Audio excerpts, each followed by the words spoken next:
Here are the top stories for today, March 11, 2020. President Duterte urges barangay officials to help intensify efforts to stop the spread of COVID-19. The MRT-3 undergoes intensified train disinfection to prevent the spread of COVID-19 among passengers. The government considers a 4-day work week and flexible work plans to keep government and private employees safe from COVID-19. And Team Philippines plans to fly early to Tokyo to be quarantined before the Tokyo Olympics.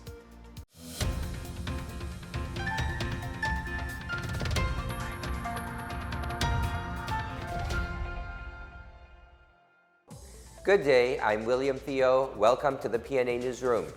President Duterte on Monday enjoined village executives nationwide to be a game changer by intensifying the fight against the infectious disease. Duterte gave the directive during a briefing with the Interagency Task Force for the Management of Emerging Infectious Diseases on Monday night. He ordered Local Government Secretary Eduardo Año to check whether all villages nationwide are following the government's health protocols to maintain the spread of COVID-19. Año assured Duterte that local chief executives have already activated their own COVID-19 task forces and ensured that LGUs will impose mandatory quarantine to people who have close contact with COVID-19 patients. Speaker Alan Peter Cayetano expressed the House's readiness to hold a special session to pass a supplemental budget necessary to address the emerging public health threat. The House Appropriations Committee approved a bill seeking a 1.65 billion peso supplemental budget for the Department of Health to address the COVID-19 threat. Cayetano said he has directed Committee Chair Eric Go-Yap to coordinate with the Presidential Legislative Liaison Office and ask President Duterte to certify as urgent the supplemental budget measure. Majority Leader Representative Martin Romualdez said the additional appropriations is in anticipation for the executive's budgetary needs to address the public health threat. Cayetano said the House is on standby anytime the President calls for a special session. The Metro Rail Transit Line 3 or MRT-3 has intensified the disinfection of its trains following the recent increase in confirmed cases of COVID-19 in the country. The MRT-3 management said Tuesday the disinfection of its trains has been increased to include hand straps and seats, aside from handles, poles, and other necessary areas. Train disinfection takes about 2 to 3 minutes and is performed by 6 personnel of its maintenance and rehabilitation provider, Sumitomo. Alcohol dispensers have been placed beside ticket windows, while restrooms have soap that passengers could use. MRT-3 also deployed 30 train marshals with at least one aboard every train to serve as first responders for any incident and extend assistance to passengers off the rail line. AFP Chief of Staff Lieutenant General Filemon Santos ordered the Health Services Command to implement measures to ensure that the camp is free from coronavirus disease. Santos said the order was issued even before President Duterte declared a state of public health emergency. He said the AFP is taking proactive measures to prevent the spread of COVID-19 among its soldiers. This includes body temperature checking at the gates of the military camps and the establishment of COVID testing center at the AFP Medical Center. AFP also issued a temporary travel ban abroad among its personnel. Santos said the AFP is ready for any mobilization to combat the disease as part of its whole-of-nation approach. One patient admitted at a government hospital in Tala, Caloocan, tested positive for the coronavirus disease. And 2 UP Diliman faculty are under investigation for possible exposure to the dreaded disease. More on this from Janice Cabe. Caloocan 1st District Representative Along Malapitan confirmed on Wednesday morning that there is one patient admitted at a government hospital in Tala who tested positive for the coronavirus disease. Malapitan said the patient is from San Jose del Monte, Bulacan, and not a resident of Caloocan. 3 other persons under investigation are admitted at the same hospital. Meanwhile, Valenzuela City local government tagged as fake news a post circulating on social media saying there is a confirmed case of COVID-19 in their locality.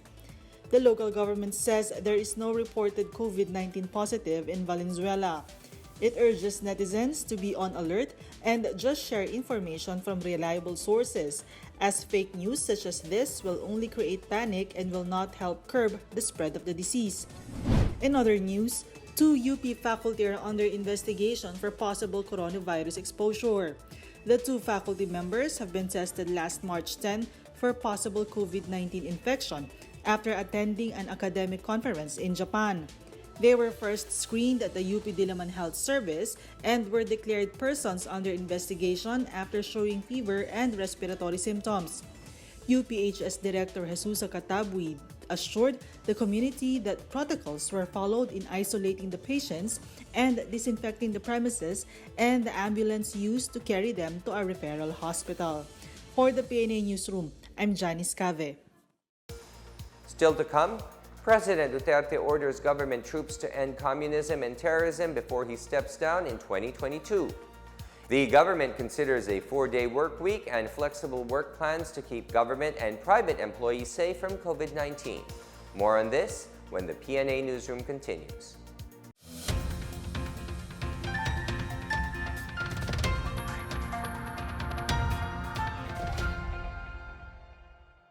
Kasalukuyan natin kinaharap ang COVID-19. Ngunit tulad ng SARS, 17 taon nang nakalilipas, atin ring itong lalabanan. Bawat isa ay malaki ang maitutulong sa pamamagitan ng regular na paghuhugas ng kamay, tamang paraan ng pag-ubo, pagpapanatili ng 1 metrong distansya sa mga may sintomas, at pagsusuot ng face mask kung ikaw ay may sakit. Todo laban kontra COVID-19.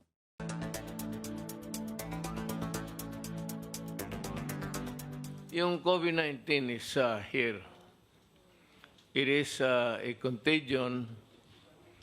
It has not reached the level of an epidemic in our assessment, and neither is it pandemic. We have the money to combat itong COVID na ito, 19. I assure you, we have the money.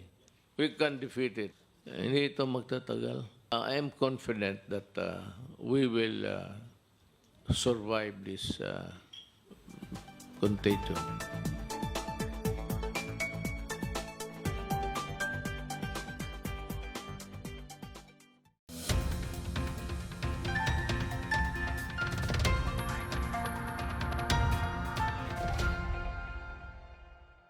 President Duterte on Tuesday ordered the military and the police to exhaust all means to end the problems on communism and terrorism before he steps down from office in 2022. Lade Cabagani has the story. President Rodrigo Duterte wants to finish communism by mid-2022 as he lamented that the continuing presence of communists and terrorists in the country hampered the country's development.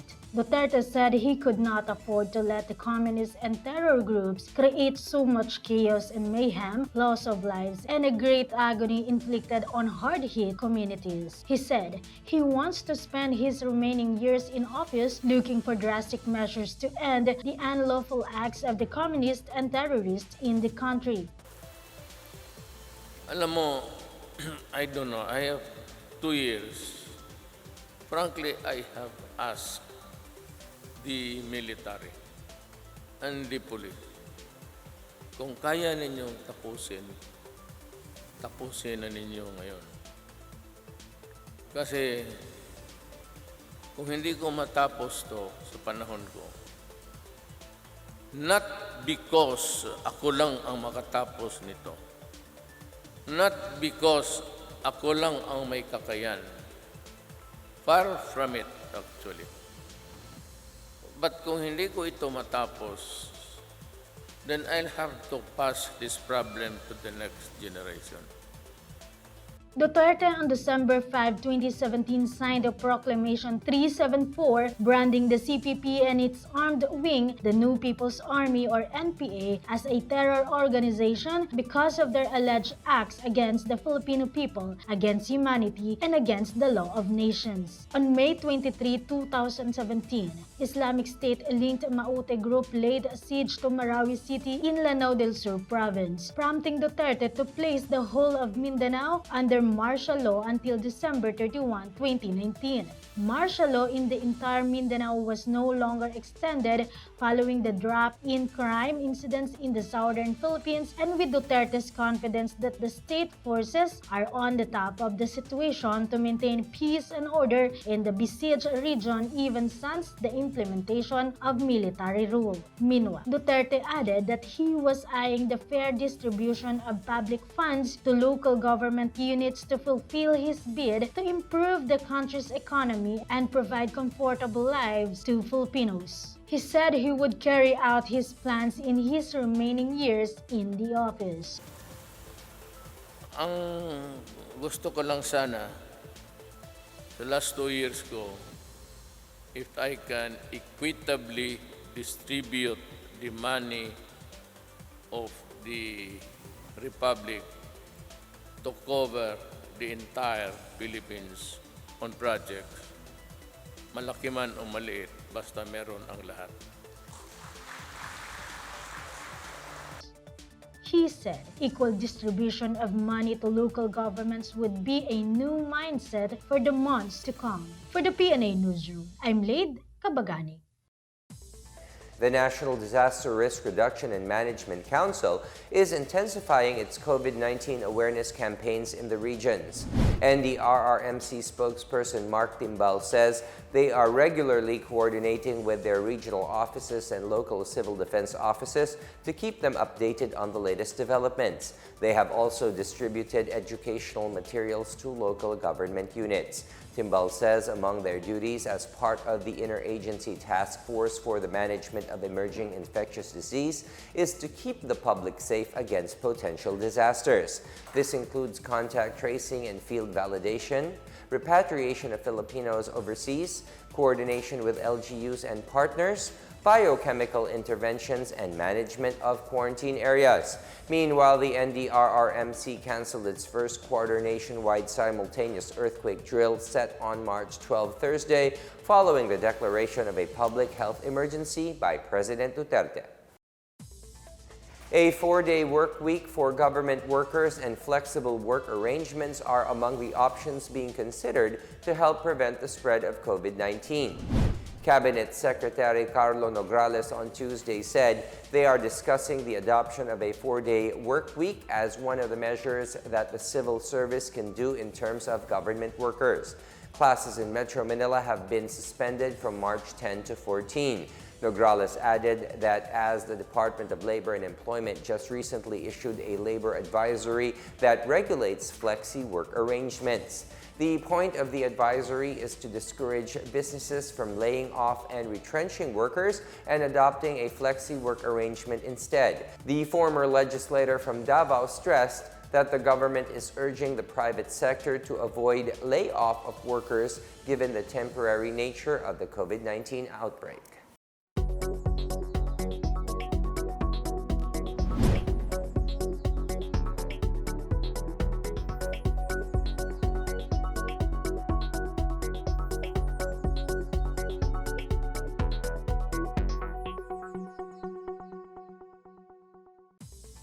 A juvenile Pinsker's hawk eagle is now under the care and monitoring of the Department of Environment and Natural Resources following its rescue in the fields of Magpet, North Cotabato. A concerned citizen posted online on Monday a photo of the rescued raptor, asking the DENR Regional Office to help secure the endangered bird species. Magkaalam Village Councilor Rodney Laguna said his tenant found the young raptor in his farm lot while harvesting crops on March 6. Laguna then sought the help of co-villagers to inform the DENR about the bird's situation. The Pinsker's hawk eagle is an endemic species found in the Philippines and is known to thrive in subtropical or tropical moist lowland forests. It is considered threatened because of the gradual loss of its habitat due to man's activities and other threats. Health authorities in Mati City have cleared a quarantine overseas Filipino worker of COVID-19. Meanwhile, another OFW in Zamboanga City is placed under close monitoring for the disease. More on this and other news from the provinces from Benj Bondal. Health authorities have cleared a person under monitoring in Mati City, Davao Oriental for COVID-19 after undergoing a mandatory 14-day quarantine. The PUM was a seaman who passed by Hong Kong for about an hour before heading for the Philippines on February 23. Mayor Michelle Nakpil Rabat says the city has enough biosecurity measures followed by those with travel history in countries with COVID-19 cases. In Zamboanga City, the City Health Office has placed under close monitoring for COVID-19 an OFW who arrived over 2 days ago from Hong Kong. The female OFW has asked her employer's permission in Hong Kong to go home after learning that her father was sick. CHO personnel have already interviewed the OFW and checked the health condition of the woman who is required to undergo self-quarantine. Meanwhile, applicants in Lawag City for the March 15 Civil Service Examinations pen and paper test are advised to wait for further announcements as these were suspended due to rising cases of COVID-19. The Civil Service Commission Ilocos Norte office said this is to support government measures to curtail and eliminate the COVID-19 threat. The examinations were supposed to be held in 66 testing locations nationwide. For the PNA Newsroom, I'm Benj Bondo. Up next, Team Philippines plans to fly early to Tokyo to be quarantined before the Tokyo Olympics. And President Duterte commits to attend 2 events in Boracay despite the COVID-19 threat. The PNA Newsroom returns after these reminders.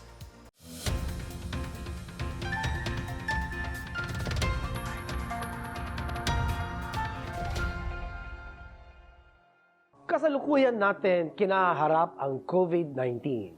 Ngunit tulad ng SARS, 17 taon nang nakalilipas, atin ring itong lalabanan. Bawat isa ay malaki ang maitutulong sa pamamagitan ng regular na paghuhugas ng kamay, tamang paraan ng pag-ubo, pagpapanatili ng 1 metrong distansya sa mga may sintomas, at pagsusuot ng face mask kung ikaw ay may sakit. Todo laban kontra COVID-19.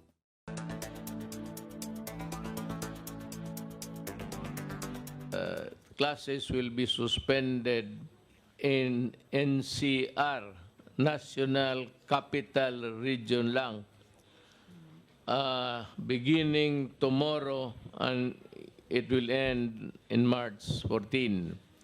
The reason being, parang tignan natin yung incubation period, which is not ordinarily like a normal virus, 3 or 4. Ito umaabot ng 14 days. Itong 14 days na ito, one is to keep safe the children. Second is that we're going to establish a benchmark kung ilan pa ang madagdagan. At ngayon, kung itong walang klase, would it somehow reduce the number of the victims?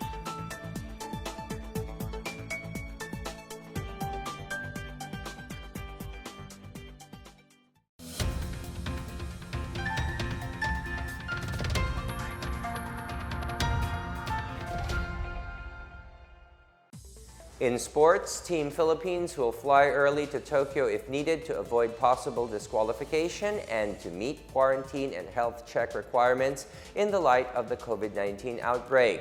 Chef de mission to the 2020 Tokyo Olympics, Nonong Araneta, and Philippine Olympic Committee Secretary General Lawyer Ed Gastañez said on Tuesday that athletes might leave for the Tokyo Olympics at least 2 weeks earlier than expected. Philippine Sports Commission Chief of Staff Mark Velasco said the government sports body has already discussed the concerns of the Tokyo Olympics-bound athletes. Araneta shared the difficulty of the qualification process, considering that Olympic qualifying tournaments have been canceled due to the deadly virus. Out of the 64 athletes training for the qualifiers, pole vault star EJ Obiena, gymnastics sensation Carlos Yulo, and boxer Yumir Marshall have booked tickets to the Olympics. In our foreign news, more than 70% of the 80,000 plus reported cases of COVID-19 have recovered and been discharged. World Health Organization Director General Tedros Adhanom Ghebreyesus said among the countries with the most cases, China is bringing its epidemic under control. The Chinese mainland on Monday reported 2 new imported cases of coronavirus, bringing the total number of imported cases to 69. Of the 2 new imported cases, one was reported in Beijing and the other in South China's Guangdong province. The National Health Commission on Tuesday reported that China's death toll is now 3,141. Tedros called on all countries to take a comprehensive blended strategy for controlling their epidemics and pushing this virus back. President Rodrigo Duterte is scheduled to attend 2 public engagements during his visit to Boracay on March 12. Presidential spokesperson Salvador Panelo on Tuesday confirmed that Duterte will be pushing through with his Boracay trip to distribute land certificates to beneficiaries over there. He, however, said Duterte will not have time to go around the island since he has a second event lined up on the same day. Duterte on Monday said he is willing to visit Boracay to promote local tourism amid the COVID-19 threat. Boracay's arrival suffered from the various travel bans imposed by the government to contain the coronavirus. On the island, Tourism Secretary Bernadette Romulo Puyat reports that the occupancy rate is 40% down. An exhibit by a school in Dagupan City showcases the inventions of some of its students. Those inventions range from household innovations to gadgets that help improve the community. Laid Kabagani has the story. A smart home mirror and trash can are among the inventions of several students in Colegio de Dagupan. Grade 12 student Dexter de Guzman said he came up with a smart trash can that could prevent the spread of viruses and germs. Unlike ordinary rubbish bins, de Guzman's CDC's robot trash opens on its own through a sensor. So, there is no need to lift its cover using a hand or a foot. De Guzman's robot trash can be controlled via a remote. It also has speakers, charges phones, and is powered by a solar panel. Fifth-year ECE students Lord and Kim Kernel came up with a program called Smart Home, wherein appliances could be monitored and controlled by voice command even away from home, provided there is an internet connection. Franz Velasco, also a fifth-year ECE student, invented the smart mirror which is now installed at the CDC's Arzadon Research Center. Velasco's smart mirror is a voice-commanded program that can control the switching on and off of lights, as well as provides updates on the weather, news, upcoming events, and among others. Engineer Roderick Cabana, Assistant Dean of CDC's Engineering Department, said some 15 projects of about 150 students are displayed at the ARC. CDC President Dr. Voltaire Arzadon said the exhibit of inventions aims to encourage more students to innovate or invent new technologies or equipment that would be beneficial to the community. CDC is the alma mater of Engineer Jerwin Guba, a graduate of computer engineering in 2003 and the brainchild of the Project NOAA, a breakthrough in the Philippines disaster management. He is also one of the engineers who developed and designed the Diwata 1 and 2 microsatellite. Guba was awarded with the Presidential Lingkod Bayan 2019 by President Rodrigo Duterte. For the PNA Newsroom, I'm Laid Kabagani.